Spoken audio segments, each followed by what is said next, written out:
Article 4 of the FIA Technical Regulation is dedicated to the mass of both car and driver.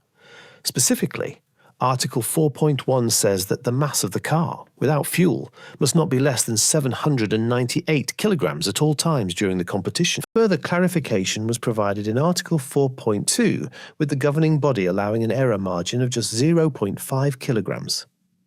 Russell's car was 1.5 kilograms overweight. Weight is the bread and butter of racing.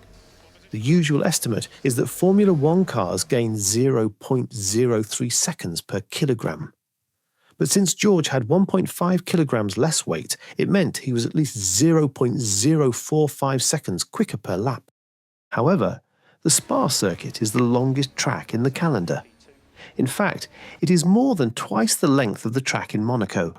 Adjusting for this length, we can infer that George was 0.09 seconds quicker because of this weight. When you spread that over 44 laps, then you can see the scale of this issue. Russell gained a 4 seconds advantage over the course of the race. Weight is such a big deal in the sport. The most extreme case we have seen is former Ferrari boss, Lord Mattia Binotto, who famously scrapped layers of paint off his Ferrari to save 700 grams of weight. Since we have established how Mercedes tried to cheat the system and got caught out, we will now move for their explanation regarding it. To start with, Mercedes broke a mathematical rule. The issue with math is it not subject to emotions and moods. There is no way out for Mercedes except if they can prove that the scale is faulty. But even though they know they can't possibly argue their way out of this, that has not prevented them from passing the blame elsewhere. But before then, they first blamed this issue on their one-stop strategy. Specifically, Mercedes' Director of Engineering was quoted, "We don't yet understand why the car was underweight. We expect that the loss of rubber from the one-stop was a contributing factor." Soon after he made this statement, a few people disagreed and provided picture evidence. Russell finished the race on hard tyres, and if you look at the image in front of you, it didn't seem that the tyres suffered that much degradation. And of course, the graining was much reduced because the tyres were carrying 1.5 kilograms less load than they should. Seeing that the first argument wouldn't hold, they came up with a second explanation, which on the face of it appears bizarre. They said the W15 didn't pick up enough marbles or rubber, as Russell wasn't allowed to do a victory lap. Due to the 7 kilometers length of the circuit, drivers were told to return using the pit exit instead of going around the rather long circuit. On a normal circuit, teams often ask drivers to drive through the debris on track and collect as much rubber on their tyre as possible. The logic behind this is to add as much weight to the car before the cars are weighed. The teams often use a loophole in Article 4, which says that if, when required for checking, a car is not already fitted with dry weather tyres, its mass will be determined using a set of dry weather tyres selected by the FIA technical delegate. The key point here is that as long as there are tyres on the car, the FIA would not ask the teams to remove the tyres that have already collected debris before being weighed.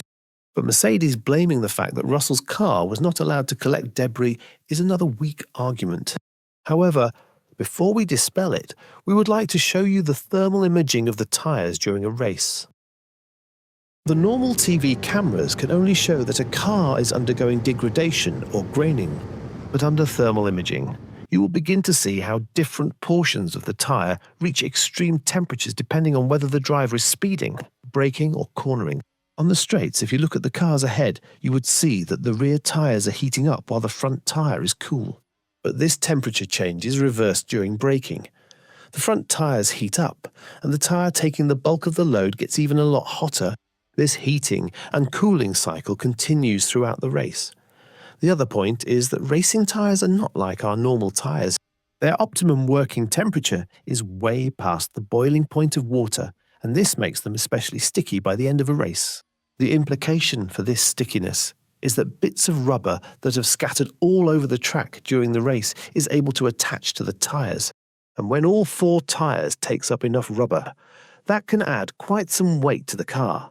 And this is why teams always encourage drivers to pick as much rubber as they can after the race.